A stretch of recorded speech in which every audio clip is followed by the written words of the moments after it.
আসসালামু আলাইকুম রহমতুল্লাহি ওয়া বারাকাতুহু। আমরা অনেক সময় দ্বিধাদ্বন্দ্বে থাকি, চাকরি না ব্যবসা, চাকরি না ব্যবসা কোনটা উত্তম, চাকরি না ব্যবসা কোনটা উত্তম। এই বিষয়ে আমরা একটা হাদিসের দৃষ্টিকোণ থেকে আল্লাহ রাসূলের কাছে এবং আল্লাহর কাছে ব্যবসাই উত্তম।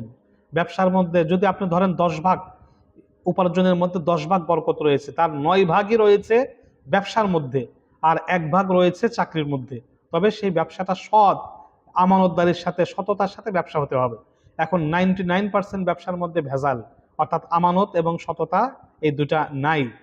আমরা হাদিসটা যদি শুনি যে একজন ব্যক্তি আল্লাহ রসুলকে প্রশ্ন করলো, ক্বালা সুইলা রাসূলুল্লাহ সাল্লাল্লাহু আলাইহি ওয়াসাল্লাম আন আফযলিল কাসবি ফাকালা বাইউন মাবরুরুন ওয়া আমালু রাজুলি বিয়াদি। এক ব্যক্তি আল্লাহ রাসূলকে প্রশ্ন করলো, জানতে চেয়েছিল যে সর্বোত্তম উপার্জন কোনটি, চাকরি না ব্যবসা। মহানবী সাল্লাল্লাহু আলাইহি ওয়াসাল্লাম উত্তর দেন, সর্বোত্তম উপার্জন হলো ব্যবসা বাণিজ্য। ব্যবসা বাণিজ্য হলো সবচেয়ে উত্তম উপার্জন। শর্ত হলো যদি তার মধ্যে আল্লাহর নাফরমানির পদ্ধতি অবলম্বন করা না হয়, আল্লাহর নাফরমানি না হয়, মানুষকে ঠকানো না হয়, মানুষের সাথে ধোঁকাবাজি করা না হয়, এবং কায়িক পরিশ্রমের উপার্জন হয়।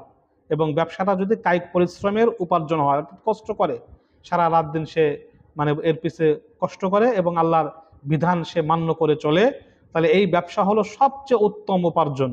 অর্থাৎ চাকরির চাইতে ব্যবসা উত্তম। এই জন্য সাহাবায়ে কেরাম দেখেন কেউ চাকরি করতেন না, সবাই ব্যবসা করতেন। বড় বড় ওলামায়ে কেরাম মাদ্রাসায় পড়াতেন, সাথে সাথে ব্যবসাও করতেন। সেটা কিতাবের ব্যবসা বা বিভিন্ন ব্যবসা তারা করতেন বা এরকম। এই জন্য ব্যবসা শুধু চাকরির সাথে লেগে না থাকা, সাথে সাথে যে কোনো একটা ছোটখাটো ব্যবসায় লেগে থাকা উচিত বরকতের জন্য। তাহলে আল্লাহ পাক রব্বুল আলামিন বরকত দান করবেন। তাহলে চাকরি উত্তম নয়, ব্যবসা উত্তম।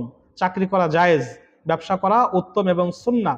আল্লাহ রাসূল ব্যবসায় বেশি করেছেন, চাকরি হযরত খাদিজা রাদিয়াল্লাহু আনহার অধীনে সামান্য কিছুদিন চাকরি করেছেন, কিন্তু সেটা ব্যবসার মাধ্যমে।